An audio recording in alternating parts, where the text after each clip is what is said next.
اعوذ باللہ من الشیطان الرجیم، بسم اللہ الرحمن الرحیم۔ بیسک اسلامی لائف چینل پر آپ کو خوش آمدید۔ پیارے بھائیوں، بہنوں، بچوں، السلام علیکم۔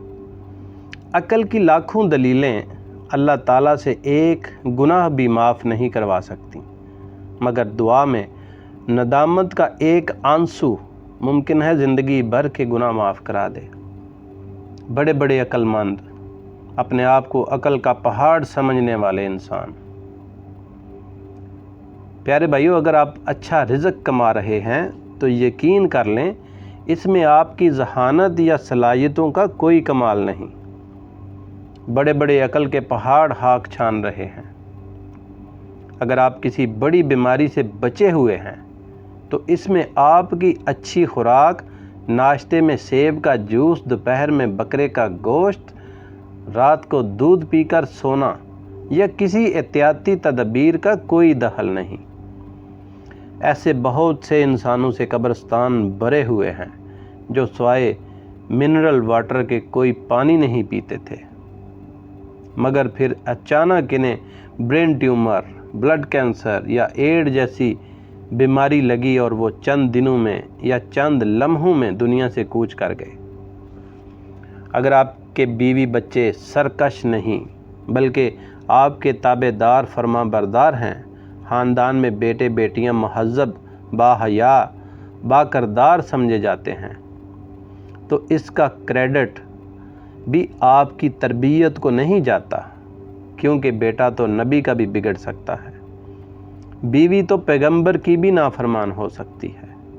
اگر آپ کی کبھی جیب نہیں کٹی یا کسی ڈاکو نے لوٹا نہیں، کبھی موبائل نہیں چھینا گیا، تو اس کا یہ مطلب نہیں ہے کہ آپ بہت چکنے اور ہوشیار ہیں، بلکہ اس سے یہ ثابت ہوا کہ اللہ نے بدکماشوں، جیب کتروں اور راہ زنوں کو آپ کے قریب پھٹکنے نہیں دیا تاکہ آپ ان کی ضرر رسانیوں سے بچے رہیں۔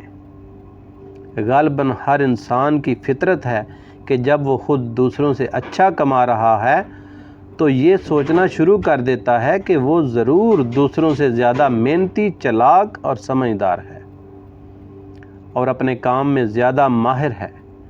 پھر وہ ان لوگوں کو حقیر سمجھنا شروع کر دیتا ہے جن کو نپا تلا رزق مل رہا ہے، ان پر تنقید کرتا ہے، ان کا مذاق اڑاتا ہے، مگر جب یک لخت وقت کا پہیہ الٹا گھومتا ہے تو اس کو پتہ چل جاتا ہے کہ حقیقت اس کے برعکس تھی جو وہ سمجھ بیٹھا تھا۔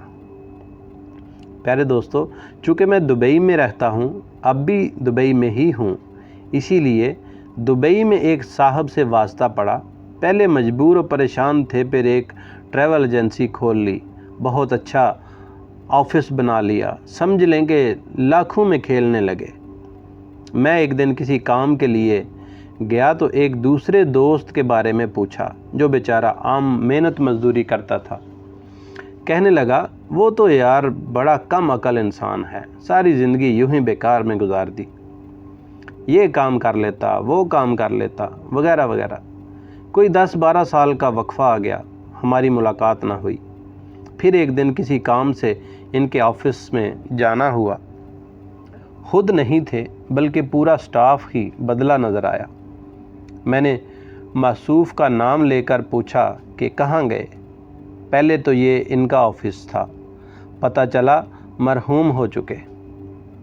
پھر تفصیل پوچھی جو کہ کچھ یوں تھی کہ کاروبار میں نقصان ہونے کی وجہ سے پیچھے ہوتے چلے گئے، پھر مقروض اور نادہندہ بن کر جیل پہنچ گئے، چیک باؤنس کیس میں سزا ہوئی اور اسی سزا کے دوران جیل میں ہی انتقال کر گئے۔ اس حال میں کہ فیملی پاکستان میں تھی، نہ کوئی عزیز و قارب نہ تھا، نہ کوئی فیملی ممبر۔ یہ خبر سنتے ہی میرے سامنے 10 سال قبل کا اسی کمرے کا منظر گھوم گیا جہاں گول گھومتی کرسی پر بیٹھ کر مرحوم ایک سادہ اور خدا مست درویش کی مالی ابتری کا مذاق اڑا رہے تھے۔ بادشاہ کو فقیر بنتے دیر نہیں لگتی، سن رکھا تھا، مگر بچشم خود دیکھا اس دن تھا۔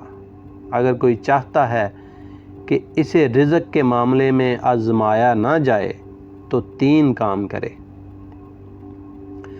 نمبر 1، جو کچھ مل رہا ہے اسے محض مالک کی عطا سمجھے، نہ کہ اپنی قابلیت کا نتیجہ، اور ساتھ ہی مالک کا شکر بھی ادا کرتا رہے۔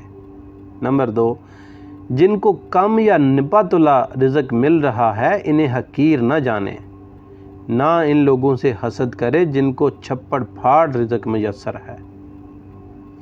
یہ سب رازق کی اپنی تقسیم ہے، اس کے بید وہی جانتا ہے۔ اور تیسری بات بھائیو، جتنا ہو سکے اپنے رزق میں دوسروں کو شامل کریں، زیادہ ہے تو زیادہ، کم ہے تو کم شامل کریں۔ سب سے زیادہ حق والدین اور رحم کے رشتوں کا ہے، بھائی بہنیں، نانا نانی، دادا دادی، اس کے بعد ان کے دوسرے رشتے جیسے خالہ، پھوپھی، چچا، ماموں، چاچی وغیرہ، پھر دوسرے قریبی رشتہ دار یا مساکین اور لاچار لوگ۔ یقین رکھیں جب بہت سی دعا کے ہاتھ اس کے حق میں اٹھیں گے تو برکت موسلا دار بارش کی طرح برسے گی، جس کی ٹھنڈی فوار آپ کی زندگی کو ایک پھولدار پھلدار باغ میں بدل دے گی، اور آپ کو پتہ بھی نہیں چلے گا کہ آپ کو رزق کہاں کہاں سے مل رہا ہے۔ پیارے بھائیو، اگر ویڈیو اچھی لگے تو یار کمنٹس کریں اور ویڈیو کو لائک کریں اور چینل کو سبسکرائب کر لیں۔ آج کی ویڈیو دیکھنے کا بہت شکریہ۔